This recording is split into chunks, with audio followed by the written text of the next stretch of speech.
오늘 본문은 그리스도의 순환을 묘사합니다. 그리스도께서 십자가에 못 박히시는 고난을 당하셨습니다. 누구를 위해 고난을 당하셨을까요? 우리를 위해 고난을 당하셨습니다. 주님이 십자가에서 당하신 고난은 전적으로 자신의 죄 때문에 당한 고난이 아니라 우리의 죄 때문에 당하신 고난이었습니다. 우리는 고난주간을 보내고 있습니다. 고난주간을 보내고 있는 지금 이 마당에 우리가 오늘 본문을 통해 무엇을 깨달을 수 있겠습니까? 간략하게 세 가지를 말하고자 합니다. 그리스도께서 십자가에서 당하신 고난은 그 깊이를 헤아릴 수 없다는 것입니다. 그리스도께서 십자가에서 당하신 고난의 깊이는 이루 헤아릴 수 없다는 것이에요. 38절 이때에 예수께서 십자가에 못 박히시니 예수님이 십자가에 못 박히셨습니다. 주님이 몸으로 견뎌했던 고통은 말로 표현하기 어렵습니다. 주님은 우리와 똑같은 몸을 갖고 계셔서 아주 연약하고 상처받기 쉽고 그리고 바늘로 살짝만 찔러도 피가 날 정도로 아주 예민합니다. 우리 손가락 끝에 조그만 눈에 보일까 말까한 가시 하나만 박혀도 따갑고 그 거친 것 때문에 온 신경이 거기에만 집중이 될 정도로 우리의 몸은 무척 예민합니다. 개나 돼지나 소와 같이 그렇게 둔감하지 않아요. 주님은 십자가에 달리시 전날 밤 마가의 다락방에서 최후의 만찬을 가지셨고 겟세마네 동산에서 기도를 마치신 후에 붙잡혀 제사장 앞으로 끌려갔습니다. 거기서 신문을 받고 빌라도에게 보내줬죠. 빌라도가 헤롯에게 보냈습니다. 헤롯이 다시 빌라도에게 보냈어요. 그리고 거기서 마침내 사형 언도를 받게 됩니다.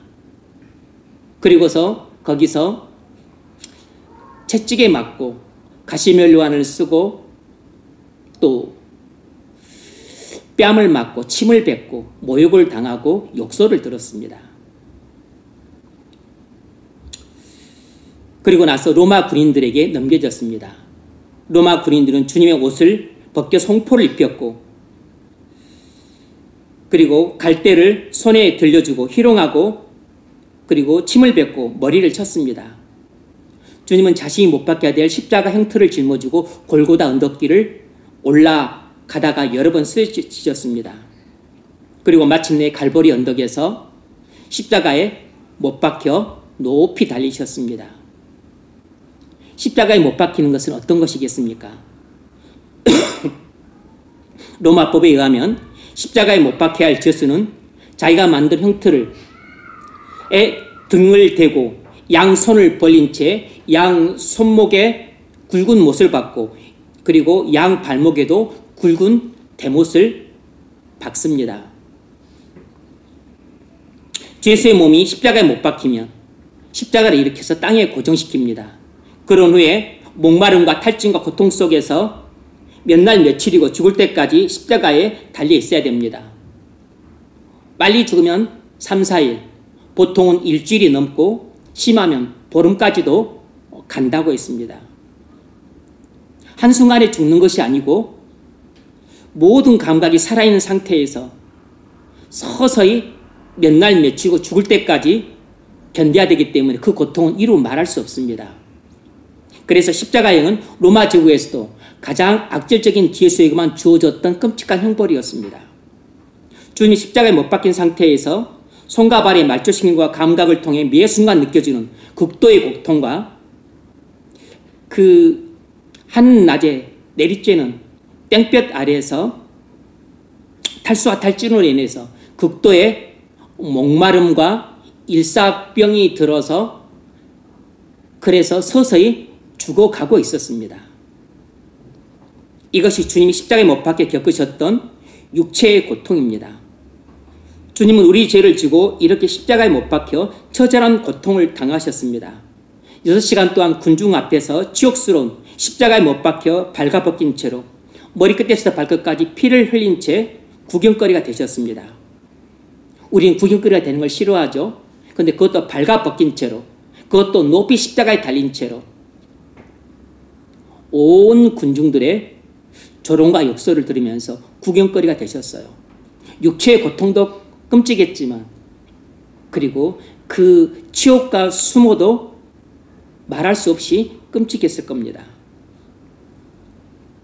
가시면류관에 굵고 예리한 가시가 주님의 머리에 박혀서 피가 흘러 얼굴을 타고 그리고 몸뚱아리로 흘러내렸습니다.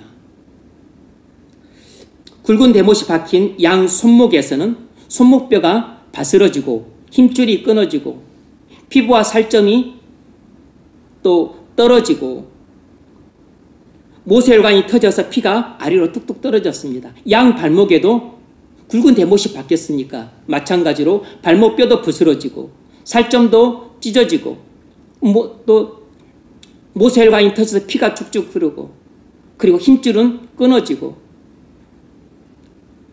그 고통은 우리가 한 번도 겪어본 적이 없지만 이루 말할 수 없이 정신을 혼미하게 만들 정도로 큰 고통이었을 겁니다. 채찍에 맞아서 살점이 찢어진 등과 배와 온 몸에서 피가 흘러내렸습니다. 십자가 아래는 많은 원수들이 밑에서 입을 삐죽거리면서 비웃고 조롱하고 욕설을 퍼붓고 그리고 악의에 찬 분노를 갖고서 그리고 신이 나서 떠들어댔습니다. 주님은 십자가에 못 박히신 채 이 몸서리쳐지는 모든 육체의 고통과 또 정신적 고통과 그리고 치욕과 수모를 받으셨습니다. 마치 도살장에 끌려간 어린 양처럼 아무 말씀 없이 원망도 불평도 없이 이것을 다 온몸으로 받아내셨습니다. 여러분, 우리는 고난주간을 보내고 있습니다. 주님이 우리를 위해 십자가에 당하신 고난을 깊이 묵상하시기 바랍니다. 우리가 이 말씀을 듣는 것은 평상시에는 바쁘고 분주하게 보내서 이런 십자가의 고난을 깊이 묵상할 시간을 내지 못할 수 있습니다. 하지만 고난주간을 보내고 있는 이때 우리가 하나님 말씀을 묵상하되 특별히 주님의 십자가의 고난을 깊이 묵상할 수 있는 좋은 때라고 생각됩니다. 멍석이 깔아졌을 때 놀아야 되는 것처럼 이런 고난주간을 보낼 때 특별히 주님의 십자가의 고난을 깊이 묵상하는 것은 의미가 있습니다. 히브리서 3장 1절 우리가 믿는 도리의 사도이시며 대제사장이신 예수 그리스도를 깊이 생각하라. 우리의 믿는 도리의 사도시며 대제사장이신 예수를 깊이 생각하라. 깊이 생각하라는 말은 바라보다라는 뜻도 있다고 말씀드렸어요. 그러므로 거룩하신 하나님의 아들이 십자가에서 우리 죄를 지고 우리 대신 고난 받으신 것을 깊이 묵상하시기 바랍니다. 십자가에 못 박히는 고통과 수모 속에 주님의 사랑이 여러분 마음에 느껴질 때까지 십자가를 바라보십시오. 주님의 달리신 그 십자가를 속에는 우리에 대한 주님의 사랑이 담겨 있습니다. 그러므로 나에 대한 주님의 사랑이 느껴질 때까지 주님이 달리신 십자가를 오래도록 바라보십시오. 바라보라는 말은 깊이 생각하다는 뜻입니다. 바라보다라는 이 말은 깊이 생각하다는 뜻이에요. 깊이 생각하다는 말은 바라보다라는 뜻입니다. 히브리서 12장 2절 믿음의 주여 또 온전케 하신 이인 예수를 바라보자. 믿음의 주여 온전케 하신 이인 예수를 깊이 생각하자. 이렇게 바꿀 수 있습니다. 그는 그 앞에 있는 기쁨을 위하여 십자가를 참으사 부끄러움을 개의치 아니하시더니 하나님 보좌 우편에 앉으셨느니라. 너희가 피곤하여 낙심치 않기 위하여 죄인들이 이같이 자기에게 거역한 일을 참으신 일을 생각하라. 여기서는 생각하라 라고 말하고 있어요. 그러니까 앞에서는 바라보라, 뒤에서는 생각하라. 같은 뜻입니다. 죄인들이 이같이 자기에게 거역한 일을 참으신 일을 생각하라. 무슨 말이죠? 예수를 깊이 생각하라. 이렇게 말씀하고 있는 것입니다. 왜 예수를 바라봐야 되는가? 우리가 이 땅을 살 때 믿음 때문에 고난을 받고 그리고 예수를 위해서 고난을 받다가 우리가 피곤해서 낙심하는 경우가 있는 것입니다. 우리가 우울함에 빠지고 비참함을 느끼고 불행감을 느끼고 때로는 내가 지금 이렇게 굳이 살 필요 있나? 회의를 느낄 때 바로 그때가 예수를 바라볼 때라는 것입니다. 바로 그때 우리를 위해서 십자가에서 모진 고난을 당하신 바로 그분을 깊이 생각할 때라는 것이에요. 예수를 바라보자. 너희가 피곤하여 낙심치 않기 위하여 예수를 깊이 생각하라 그랬습니다. 너희가 피곤하여 낙심치 않기 위하여. 여러분이 믿음이 약해질 때 예수를 깊이 생각하십시오. 굳이 내가 이렇게까지 희생하고 헌신할 필요가 있나? 회의가 들 때 예수를 깊이 생각하십시오. 내가 어떻게 살아야 되지? 죄를 짓고 싶은데, 내가 간음하고 싶은데, 내가 딴 남자, 딴 여자한테 눈이 돌아가는데, 내가 탐심이 생기는데, 돈을 횡령하고 싶은데, 죄인 줄 알지만, 내가 그 죄길을 걷고 싶은데, 바로 그럴 때 예수를 깊이 생각해야 됩니다. 탈선하고 싶을 때, 내 마음대로 살고 싶을 때, 바로 그리고 시리에 빠질 때, 포기하고 싶을 때, 그만두고 싶을 때, 더 이상 신앙생활하는 게 너무 힘들어서 그만두고 싶을 때, 그때 예수를 깊이 생각하십시오. 어떻게 예수님을 바라보죠? 하나님 말씀을 들으면서 바라보는 것입니다. 많은 사람들이 예수를 바라보라 그러면 멍합니다. 소가 눈꺼풀을 깜빡깜빡하면서 주인이 뭐라고 말하면 뭔 말하는가 싶어서 눈을 깜빡깜빡 하는 것처럼 예수를 바라보라 그러면 저게 뭔 말인가? 저게 뭔 말인가? 이해를 못해서 뭔 말인가 합니다. 바라보란 말은 오늘 본문에서는 깊이 생각하라는 뜻이에요. 또 다른 말로도 해석할 수 있습니다. 목회적으로. 여기서는 깊이 생각하라는 뜻이에요. 어떻게 예수를 바라봅니까? 성경을 읽으면서 예수를 바라볼 수 있습니다. 하나님 말씀을 들으면서 예수를 바라볼 수 있어요. 지금 이처럼 설교를 들을 때 예수를 바라볼 수 있습니다. 하루 종일 예수를 바라보십시오.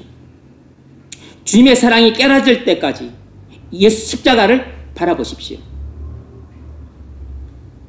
어떻게 예수를 깊이 생각합니까? 기도하면서 예수를 깊이 생각할 수 있어요. 기도할 때가 예수를 깊이 생각하기에 가장 좋은 때입니다.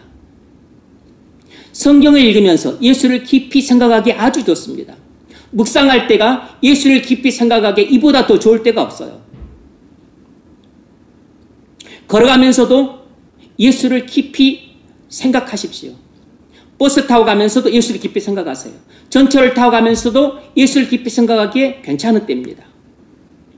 아침 일어나서부터 저녁 잠들 때까지 일상생활 하면서도 예수를 깊이 생각할 수 있습니다. 설거지를 하면서도 생각할 수 있죠. 청소기를 돌면서도 예수를 생각할 수 있습니다. 주님의 사랑이 여러분 마음에 부어질 때까지 십자가를 깊이 생각하십시오. 그래서 이 고난주간에 주님의 사랑이 여러분 마음에 깊이 깨달을 수 있기를 바랍니다. 두 번째는 그리스도의 고난은 전부 우리의 죄를 위한 계속적인 고난이라는 것입니다. 그리스도의 고난은 전부 우리 죄를 위한 계속적인 고난이에요. 그리스도께서 가시면류관을 쓰시고 채찍에 맞으시고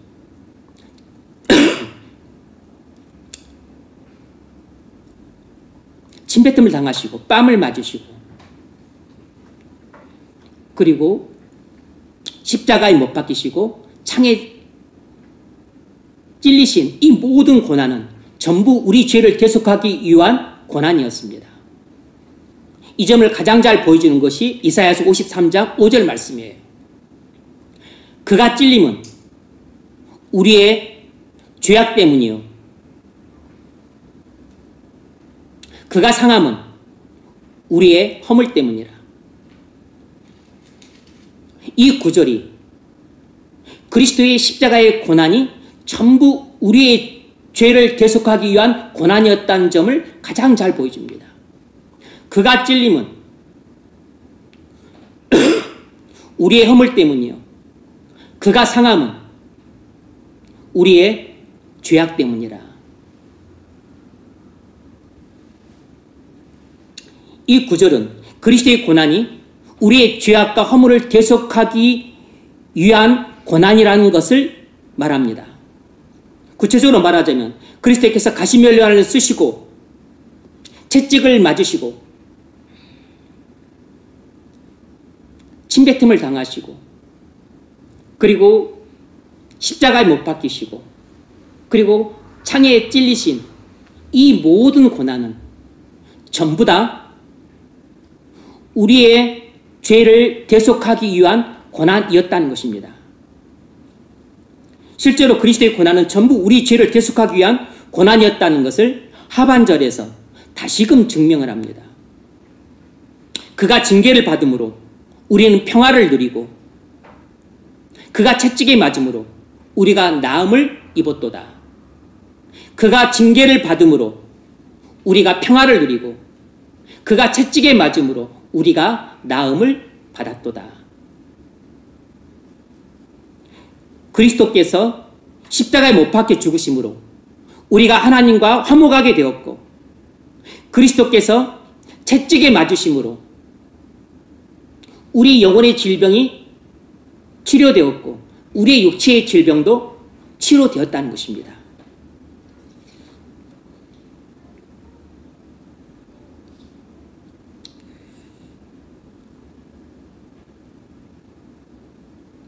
그리스도의 고난이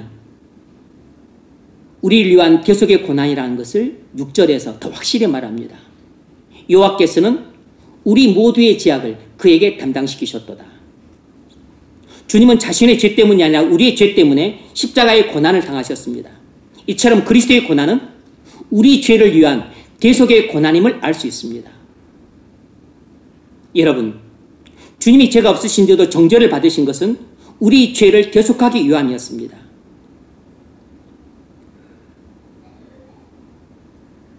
주님이 징계를 받으신 것은 우리에게 평화를 주시기 위함이었고 채찍을 맞으신 것은 우리에게 치료를 주시기 위함이었어요. 주님이 가시면류관을 쓰신 것은 우리에게 영광의 면류관을 씌워주기 위한 것이었습니다. 주님이 침뱉음과 뺨을 맞으신 것은 이렇게 몇시천대를 받으신 것은 우리에게 종기를 주시기 위함이었어요. 이처럼 주님이 고난을 받으신 데에는 다 이유가 있습니다. 아무 이유 없이 침뱉음을 받거나 뺨을 맞거나 조롱을 받거나 욕설을 들었던 게 아니에요. 거기에는 다 이유가 있습니다. 거기에는 다 한 가지 목적이 있어요. 왜 주님의 옷이 발가 벗겼는지 아십니까? 우리에게 영원한 의의 옷을 입혀주기 위해서였습니다. 주님이 왜 조롱받아야 했습니까? 주님이 우리에게 영광을 주시기 위해서였어요. 우리를 존귀케 하시기 위해서였습니다. 왜 주님이 욕설을 들어야 했는지 아십니까? 우리를 축복하시기 위해서였어요. 왜 주님은 세상 법정에서 죄인으로 심판받아야 되는지 아세요? 우리가 하늘 법정에서 의인으로 재판받도록 하기 위해서였습니다. 왜 주님이 십자가에서 하나님의 진노를 받으셔야 했는지 아십니까?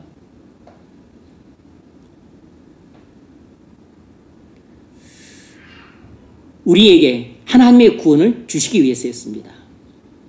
우리가 받아야 될 하나님의 진노를 주님이 우리 대신 받으심으로써 주님은 우리에게 하나님의 구원을 주시고자 하셨던 것입니다. 왜 주님이 십자가에서 죽어야 했습니까?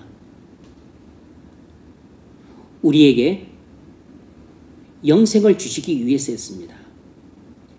이것이 그리스도의 대속의 고난이에요. 이렇게 되면 그리스도께서 가시면류관을 쓰신 것도 우리를 위해 쓰신 것이고 채찍에 맞으신 것도 우리를 위해 맞으신 것이고 침뱉음을 당하신 것도 우리를 위해서 받으신 것이고 뺨을 맞은 것도 우리를 위해 받으신 것이고 조롱을 받으신 것도 우리를 존귀케 하기 위해서 욕설을 들은 것도 우리에게 축복을 주시기 위해서 십자가에 못 박히신 것도 우리에게 구원을 주시기 위해서 창에 찔리신 것은 우리의 허물을 계속하기 위해서 그러니까 그리스도의 고난이 나하고 무관한 것이 없는 것입니다. 그리스도의 고난은 전부 나를 위해서 받으신 고난이고 나를 사랑해서 받으신 고난이고 그리고 전부 내게 생명을 주시고 영광을 주시고 존귀를 주시고 그리고 아름다운 의의 옷을 입혀주시기 위해서 죄사함을 위해서 그리고 천국을 주기 위해서 받으신 고난이었습니다. 그러므로 그리스도의 모든 고난은 전부 다 나의 죄를 대속하기 위한 고난이었어요. 나의 구원을 위한 고난이었습니다. 그러므로 그리스도의 고난이 나하고 무관한 것은 아무것도 없어요. 그런데 우리는 오랫동안 신앙생활을 해도 그리스도의 고난에 무덤덤하게 반응을 합니다. 왜 그럴까요? 아무것도 느껴지지 않을 때가 많아요. 도대체 왜 그럴까요? 도대체 나는 왜 그럴까요? 그것은 그만큼 우리가 그리스도의 고난의 의미를 이해하지 못하고 있기 때문입니다. 교회를 오래 다녔다고 해서 우리가 모든 진리를 다 깨닫고 있는 건 아니죠. 우리가 구원받았다고 해서 십자가의 고난 속에 담겨있는 모든 의미를 다 충분히 깨달아야 될 만큼 깨닫고 있는 건 아닙니다. 내가 성령 충만하다고 해서 성경의 모든 진리에 통달하고 있는 건 아니에요. 또 하나 이유는 내가 죄로 인해서 둔해졌기 때문입니다. 내 안에 죄악이 가득함으로 내가 영적으로 무감하게졌기 때문에 그리스도께서 가시면류관을 쓰셨다 해도 나는 무덤덤, 채찍에 맞으셨다고 해도 무덤덤, 조롱을 받고 욕설을 들었다고 해도 나는 무덤덤, 채찍에 맞고 창에 찔렸다고 해도 그게 나하고 뭔 상관이 있나, 이렇게 무덤덤하게 반응을 하는 것입니다. 그리스도의 고난이 전부 나와 관련이 있다는 것을 깨닫지 못했기 때문이에요. 그리스도의 고난이 전부 나의 죄악과 허물을 계속하기 위한 고난이요, 동시에 내게 존귀와 영광을 주기 위한 고난이었다는 것을 한 번도 마음 깊이 깨달아 본 적이 없는 것입니다. 그리스도께서 가시면류관을 쓰시고 채찍에 맞으시고 십자가에 못 박히시고 옆구리에 창에 찔리셨다는 사실은 다 알아요. 머리로만 알 뿐 그것이 나하고 도대체 무슨 관계가 있는지 그 속속들이 구체적으로는 그 의미를 제대로 깨달아 본 적이 없는 것입니다. 하지만 그리스도께서 받으신 이 고난의 행위 하나하나 속에는 전부 나를 존귀케 하고 내게 생명을 주시고 나에게 의의 옷을 입히시고 내게 영광의 멸관을 씌워주시고 나를 치료하시고 나의 죄악과 허물을 대속하기 위한 고난이었다는 것입니다. 이것을 우리가 정말로 깨닫게 되면 그리스도의 고난의 의미가 하나하나 생생하게 내게 느껴지게 됩니다. 베드로가 그랬습니다.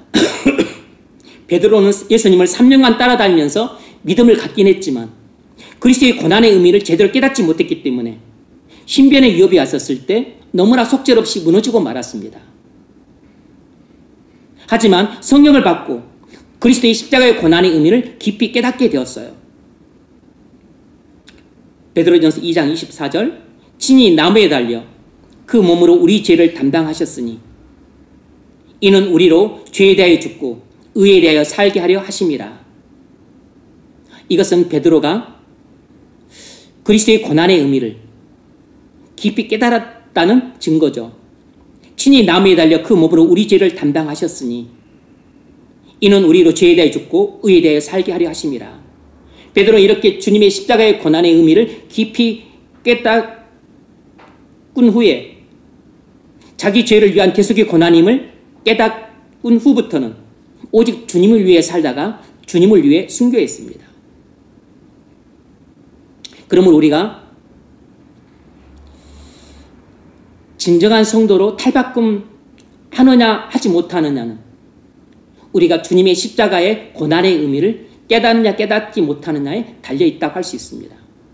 여러분 진정한 성도가 되기를 원하세요? 주님을 진정으로 사랑하는 성도가 되기를 원하십니까? 주님을 위해 살고 주님을 위해 죽는 성도가 되기를 정말로 원하세요? 그렇다면 우리는 그리스도의 대속의 고난에 눈이 열려야 됩니다. 그래서 그리스도께서 가시면을 쓰시고 채찍에 맞으시고 십자가에 못 박히시고 창에 옆구리를 찔리시고 침뱉음 당하시고 조롱받으시고 욕설을 들으시는 것이 전부 나의 죄악과 허물을 대속하기 위한 고난이자 동시에 내게 존귀와 영광과 영원한 생명과 아름다운 의옷을 입혀주기 위한 고난이었다는 것을 깨달아야 합니다. 그래야 주님을 진정으로 사랑하는 성도가 될 수 있습니다. 마가가 그랬습니다.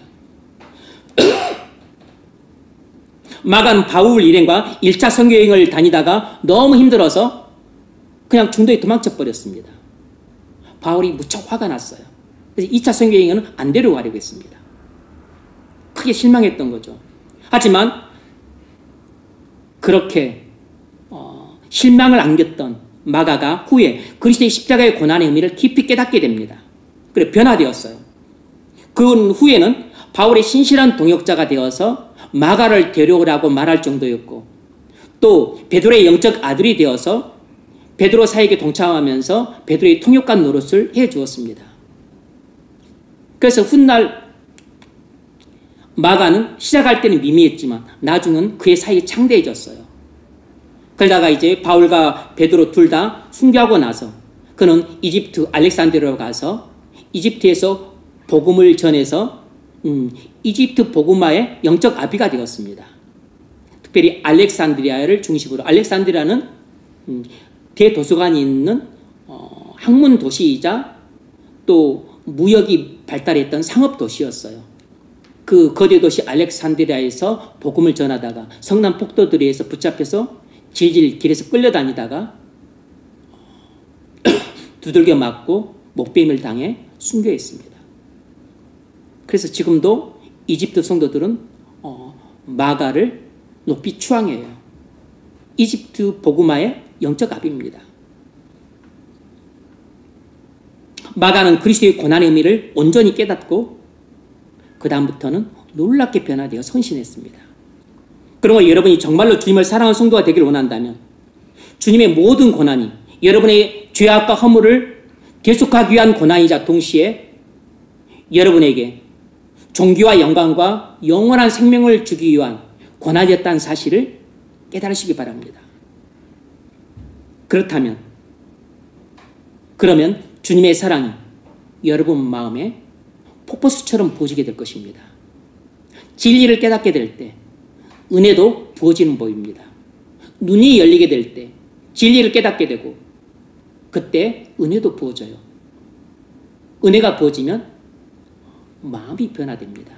돌덩이처럼 굳었던 마음이 살처럼 부드러워지게 돼요. 근데 이 모든 일들이 한순간에 이루어지는데 한순간에 이루어지기까지는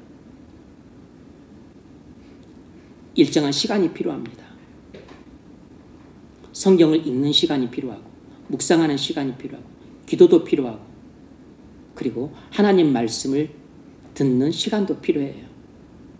그런 것 없이 그냥 우연히 찬송가 앞에 펼쳤는데 그런 경우는 이례적인 경우입니다.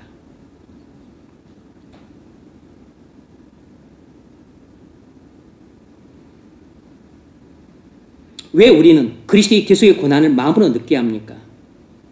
그것이 우리가 은혜와 평안을 얻는 열쇠이기 때문입니다. 여러분, 우리의 죄는 아주 크고 아주 많고 아주 무겁습니다. 우리의 모든 죄를 위한 속죄가 십자가에서 이루어졌습니다. 그리스도의 모든 고난 속에는 무한한 공로가 있습니다. 그리스도의 모든 고난은 우리를 위한 무한한 공로예요. 그리스도의 모든 고난은 우리의 죄를 대속하기 위한 무한한 공로입니다. 그리스도의 모든 고난 속에는 무한한 사랑이 담겨 있습니다. 그리스도께서 여러분과 나를 위해 십자가에서 모진 고난을 당하시고 죽으셨습니다. 오늘은 고난주간입니다. 이번 주에는 나를 위해 십자가에 달리사 극도의 모진 고난을 당하신 그리스도를 깊이 묵상하십시오. 지금은 잠잘 때가 아니고 주님 말씀을 들어야 될 때입니다. 나를 위해 당하신 십자가의 고난 속에 있는 주님의 무한한 공로를 깨달을 수 있기를 바랍니다. 그리스도의 십자가의 고난 안에 있는 무한한 사랑을 깨닫고자 하는 마음으로 십자가를 바라보십시오. 주님이 당하신 그 고난이 나하고 무슨 상관이 있는가를 깨닫기 위해서 주님의 십자가를 바라보세요. 주님의 십자가 고난 속에 담겨있는 그 크고도 넓은 주님의 사랑을 깨닫고자 하는 마음으로 십자가를 바라보세요. 주님의 그 십자가 속에 담겨있는 사랑이 여러분 마음에 부어지기를 간절히 열망하는 마음으로 주님의 십자가를 깊이 묵상하십시오. 우리 눈이 열려서 십자가 안에 담겨있는 주님의 크고도 놀라운 사랑이 여러분에게 깨달아질 수 있기를 주의 이름으로 축원합니다. 세 번째로, 우리가 그리스도의 고난이 나의 죄악과 허물을 대속하기 위한 고난임을 정말로 믿는다면 우리는 반드시 두 가지를 하게 되어 있습니다. 그리스도의 십자가의 고난이 나의 죄악과 허물을 대속하기 위한 고난이라는 것을 내가 정말로 믿는다면 나는 어떻게 살까요? 두 가지를 합니다. 첫 번째, 죄악을 미워합니다. 두 번째, 하나님을 사랑해요. 반드시 이 두 가지 변화가 나타납니다.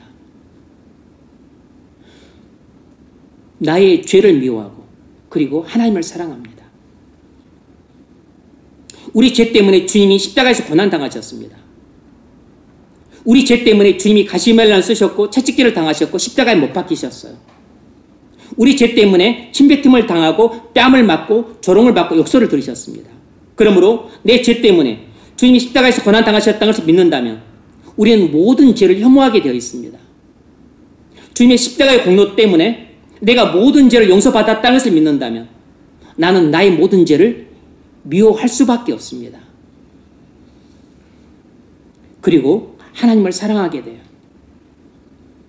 죄를 미워하게 되면 동전의 양면처럼 그 이면에는 하나님을 사랑하게 됩니다. 하나님을 사랑하게 되면 동전의 뒷면처럼 죄를 미워하게 되어 있습니다. 주님의 십자가 속에 담겨있는 그 고난이 나의 모든 죄를 대속하고 그리고 내게 영광과 존귀와 생명을 주기 위한 고난이었다는 것을 내가 정말로 깨닫고 그리고 그 은혜를 받는다면 나는 반드시 하나님을 사랑하게 되어 있습니다. 동시에 죄를 미워하게 되어 있어요. 여러분, 우리가 진짜 십자가의 은혜를 받았는지 어찌하냐면 우리가 우리 자신의 죄를 얼마만큼 미워하는가를 보면 알 수 있습니다. 정말로 십자가의 은혜를 많이 받은 사람은 죄를 짓지 않으려고 결심을 합니다. 그래서 원칙을 세우고 기준을 세워요. 나름대로 자기 생활 규칙들을 세웁니다.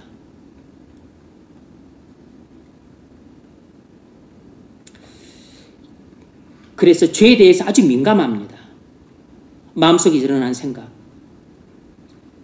또 말없이 하는 생각, 또 우리의 또 언행심사 민감해요. 사무엘상 24장을 보면 다윗이 자기를 잡으러 온 사울왕의 옆에 엔게디 동굴에 숨었는데 사울왕이 엔게디 동굴에서 낮잠을 잘 때 사울을 죽일 수 있었습니다. 부하들이 다 죽이자고 이구동성으로 말했어요. 그때 다윗이 주님의 은혜로 충만한 상태였기 때문에 이것은 죄라는 것을 금방 알아챘습니다. 그리고서 부하들을 만류했어요. 이렇게 말했습니다. 내가 손을 들어 여호와의 기름 부음 받은 내 주를 치는 것은 여호와의 금하시는 것이니 이것은 하나님께서 말씀으로 금하셨다. 명백히 죄가 있기 때문에 죽일 수 없다는 것입니다. 그는 여호와의 기름 부음 받은 자가 됨이니라. 여호와의 기름 부음 받은 자를 절대로 죽일 수 없다는 것입니다. 다윗은 단칼에 시원하게 복사함으로써 억울하게 반역자라는 누명을 쓰고 도망치는 이 비참한 피난 생활을 끝내고 이제 하나님이 예비해 두신 이스라엘 왕의 오를 절호의 찬스를 얻었는데 그것을 죄를 짓는 방식으로는 하지 않겠다고 단호하게 시원한 복수와 그리고 비참한 생활의 청산과 그리고 안락한 생활의 시작을 거절했습니다. 이건 단순한 게 아니에요. 주님의 은혜로 충만하지 않으면 불가능하고 죄에 대해서 민감하지 않으면 불가능합니다. 이처럼 주님의 은혜로 충만한 사람은 주님을 너무 사랑하기 때문에 주님이 미워하시는 죄를 미워함으로써 민감하게 거절하는 것입니다. 여러분, 죄에 대해 민감하게 반응하고 계십니까? 만약 여러분이 주님의 십자가의 은혜로 충만하다면 함부로 죄를 짓지 못합니다. 죄 짓는 것을 너무 두려워하게 돼요. 죄 짓는 자기 자신을 미워합니다. 혐오해요. 근데 주님의 십자가의 은혜가 마음에 없으면 죄에 대해서 둔감하고 무감각해집니다. 죄를 먹고 마시고 죄를 싸질러대요. 반대로 악인들은 죄를 쉽게 짓습니다. 사무엘상 22장을 보면 에돔 사람 도액이 제사장 85명을 학살을 합니다. 아히멜렉 제사장이 다윗을 도왔다는 죄목으로 사울이 제사장을 전부 학살하라고 명했을 때 모두가 두려워서 죽이지 못합니다. 그때 이 에돔 사람 도액이 나서서 혼자서 85명 제사장을 학살을 해요. 주님의 십자가 은혜를 전혀 모르는 사람들은 이렇게 잔인한 짓을 할 수 있고 이렇게 끔찍한 짓을 할 수 있고 이렇게 포악한 짓을 얼마든지 자행할 수 있습니다. 그래서 스탈린이 2천만 명을 죽여도 눈 하나 깜짝하지 않았고 히틀러가 1,100만 명을 학살해도 그는 눈 하나 끔찍하지 않았습니다. 모태똥과 김일성 얼마나 많이 죽였겠습니까? 후투족과 투치족 100만 명이 넘게 학살했습니다.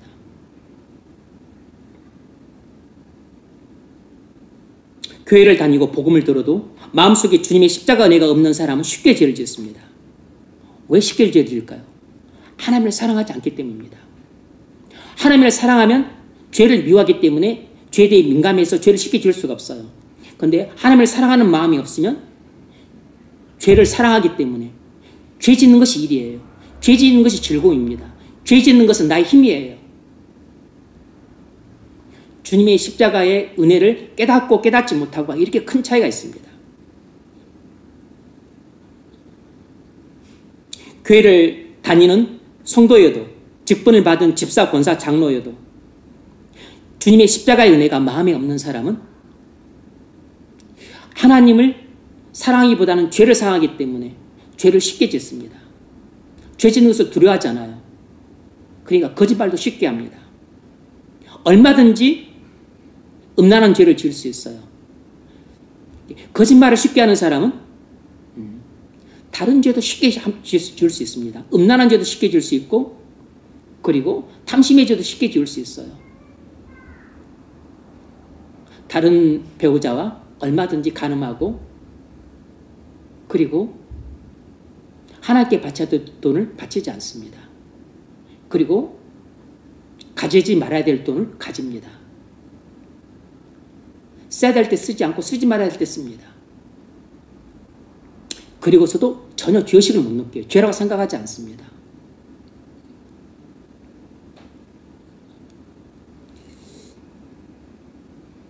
마음속에 주님의 은혜가 없으면 너무 쉽게 죄를 지어요. 거짓말을 밥 먹듯이 합니다.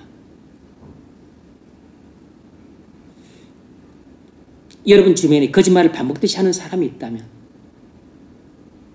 불신자들은 그럴 수 있죠. 그것도 양심이 있는 사람, 정직한 사람은 잘 안 그럽니다만, 근데 교회를 다닌다고 하면서도 거짓말을 밥 먹듯이 하는 사람은, 그 사람은 그 마음속에 주님이 있는 사람이라고 보기 어렵죠. 그 사람 마음속에는 사단이 가득하고, 그리고 십자가 은혜를 전혀 모르는 사람입니다. 아나니아와 삽비라 같은 사람인 거예요.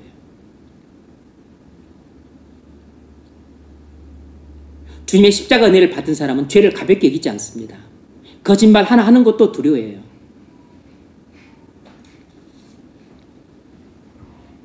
여러분은 쉽게 죄를 짓습니까? 아니면 죄 짓는 것을 두려워합니까? 우리의 영성을 판가름하는 하나의 바로미터 중에 하나가 죄를 쉽게 짓는가, 아니면 죄 짓는 것 하나도 두려워하는가, 이것을 보면 알아요. 거짓말을 쉽게 하는가, 아니면 거짓말 하나 하는 것도 아주 크게 두려워하는가, 이런 걸 보면 압니다.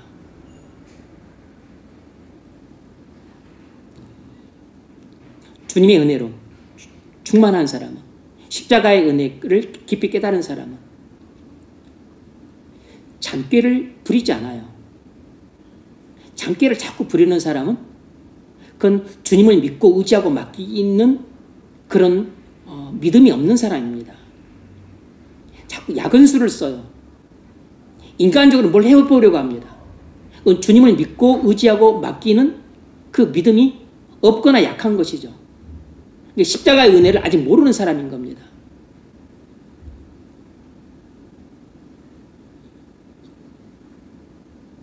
여러분 어떤 상태에 있습니까? 죄를 정확히 분별하고 민감하게 반응을 하십니까? 아니면 이것이 죄인지 은혜인지 분별을 못하고, 그리고 둔하고 무감각하게 반응하십니까? 죄를 혐오하는 마음이 마음속에 가득하세요? 그렇다면 여러분은 주님의 은혜로 충만한 삶을 살고 있는 것입니다. 만약 그렇지 않다면 오늘 십자가에 달리신 그리스도의 고난을 깊이 묵상하십시오. 바로 여러분을 위해서 하나님이 오늘 말씀을 주신 것입니다. 특별히 고난주간이므로 그리스도의 십자가의 고난을 깊이 묵상하시기 바랍니다. 주께서 우리를 위해 십자가에서 모든 고난을 당하셨습니다. 주님의 고난 속에는 우리에 대한 하나님의 사랑이 담겨 있어요. 독생자를 주시기까지 우리를 사랑하시는 주님의 큰 사랑을 십자가에서 발견할 수 있습니다. 십자가에서 주님의 크신 사랑을 발견한 사람은 주님을 사랑합니다. 십자가 사랑을 깨달은 사람은 주님을 사랑하지 않을 수 없어요. 여러분, 우리가 진짜 십자가 은혜를 받았는지 어찌 알 수 있습니까? 여러분이 주님을 얼마나 사랑하는지를 보면 알 수 있어요. 여러분이 주님을 사랑하는 만큼 여러분은 십자가 사랑을 깨달은 것입니다.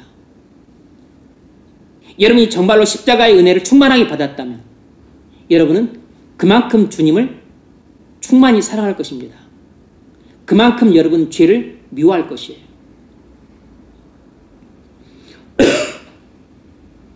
요한복음 19장에 나오는 아리마대 요셉과 니고데모는 주님 십자가에 달려 돌아가신 후에 십자가에 달려있는 시신을 아무도 누가 수습하지 않았어요.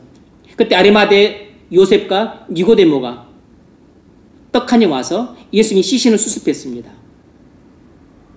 예수님께는 3년간 동락하면서 배웠던 12제자가 있었습니다.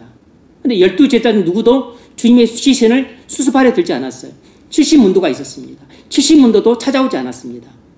12제자도 아니고 70문도도 아니었던 아리마대 요셉과 그리고 주님께 엄청나게 꾸지람을 들었던 그 니고데모가 주님의 시신을 수습했습니다. 뭘 할 수 있죠? 주님의 십자가의 고난의 의미를 깨달은 사람들입니다. 주님을 사랑했기 때문에 유대인들로부터 위협을 받고 불이익을 당하고 그리고 핍박을 받을 수 있음에도 불구하고 그 불이익과 핍박을 감수하고서라도 주님의 시신을 수습할 만큼 주님을 깊이 사랑했던 겁니다.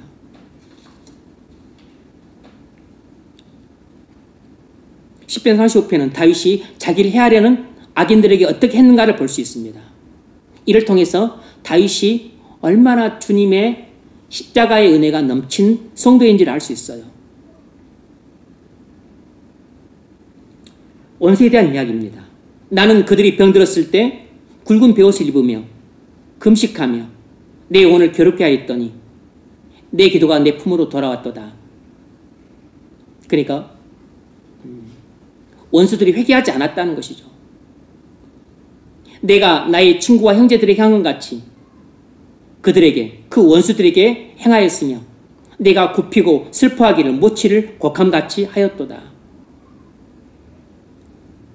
인간적으로 할 수 없는 일입니다. 자기를 해하려는 악인들을 위해서 금식 기도를 했어요. 자기를 해치려는 원수들을 위해서 눈물로 애통해하며 기도했습니다.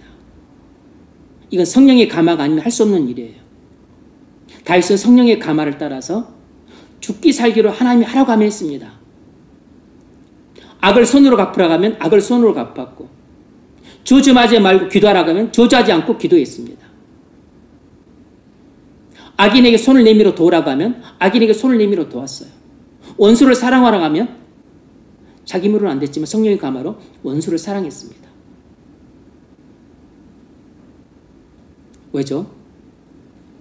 하나님을 사랑하고 죄를 미워했기 때문이에요. 그래서 하나님을 사랑했기 때문에 죄를 미워해서 죄를 지을 수가 없었어요. 어떻게 이렇게 하나님을 사랑하고 죄를 미워했죠?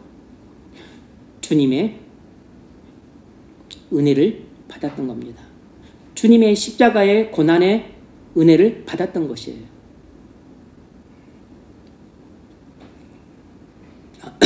지금은 꿈나라로 갈 때가 아니죠. 여러분, 교회를 다녀도 십자가 은혜를 모르는 사람은 하나님 말씀에 순종하지 않습니다. 그것이 지기에는 너무 무거운 짐인 거예요.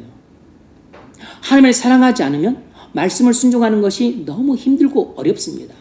근데 하나님을 사랑하면 하나님의 말씀을 순종하는 것이 깃털처럼 가벼울 뿐만 아니라 그게 너무 즐거워요. 그래서 또 그것이 즐거워서 순종하는데 또 순종을 하니까 하나님이 함께 하셔서 또 더 큰 은혜를 주세요. 그래서 또 더 많이 순종을 하고 더 즐겁게 순종을 합니다. 또 양쪽에 날개를 달고서 또 하나님 말씀을 원수를 사랑하라. 이게 좀 어렵죠. 내게 죄 지은 자를 용서하라. 이것도 어렵습니다. 근데 이렇게 어려운 하나님 말씀을 순종하기 시작하는 거예요. 악을 손으로 갚으라. 이것도 좀 어렵죠. 악을 악으로 갚으라. 그러면 아주 쉬운데. 손으로 갚으라. 차라리 악에 참으라. 이것도 쉽진 않지만 참는 것도 어려운데 손으로 갚으라는 건 더 어렵죠. 인간적으로 불가능해요. 성령의 감화로만 가능한데 그것은 십자가의 은혜가 우리 안에 넘칠 때 성령의 감화가 있어서 이렇게 어렵고 힘든 하나님 말씀을 순종하게 됩니다. 평상시도 그렇지만 꼭 결정적인 순간에 하나님 말씀에 순종하지는 못해요. 왜냐하면 자기 욕망의 노예로 붙들려 있기 때문입니다. 자기가 하고 싶은 일을 하지 않으면 견딜 수가 없는 것이에요. 그래서 결국 그리스도의 십자가 원수로 살아가게 됩니다. 주님의 십자가의 은혜를 맛보지 못한 사람들은, 주님의 십자가의 은혜를 받지 못한 채 사는 사람들은 결정적인 약점이 하나님 말씀을 순종하지 못한다는 것입니다. 그러나 십자가의 은혜를 아는 사람은 그렇지 않습니다. 그 마음 안에 하나님의 사랑이 넘침으로 하나님 말씀을 기쁘게 순종해요. 주님의 은혜를 받은 사람들은 성도들에 대한 사랑도 넘칩니다. 주님의 십자가 은혜를 받은 사람들은 하나님을 사랑함으로 죄를 미워합니다. 뿐만 아니라 성도들도 사랑해요. 사람들도 사랑합니다. 그래서 누가 말을 안 해도 교회에 새로운 사람들 오면 챙겨줍니다. 직장에 새로운 사람들 오면 챙겨줘요. 신입사원들 들어오면 챙겨줍니다. 누가 굳이 부탁하지 않아도 업무 때문에 힘들어하면 가서 도와줍니다.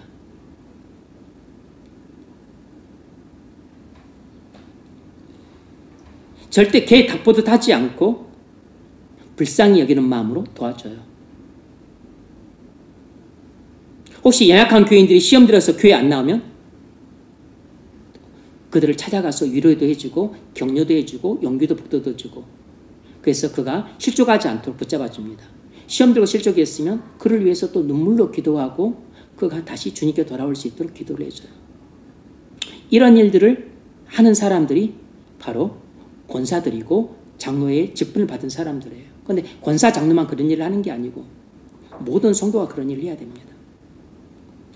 주님의 십자가 은혜를 아는 성도는 그렇게 신앙생활 하는 법입니다. 말씀을 맺겠습니다. 여러분, 고난주간입니다. 주님의 십자가의 고난을 깊이 묵상하십시오. 그래서 주님의 십자가의 고난 속에 여러분을 향한 주님의 크고도 넓은 사랑이 담겨 있음을 깨달으십시오. 무엇보다도 십자가를 바라봄으로 주님의 십자가의 은혜가 여러분 마음에 퍼포스처럼 부어지기를 바랍니다. 주님의 십자가의 사랑이 마음 깊이 깨달아져서 메마른 광야 같은 여러분 심령에 은혜가 강물처럼 넘쳐 흐르는 이 고난 주간이 되기를 주의 이름으로 축원합니다.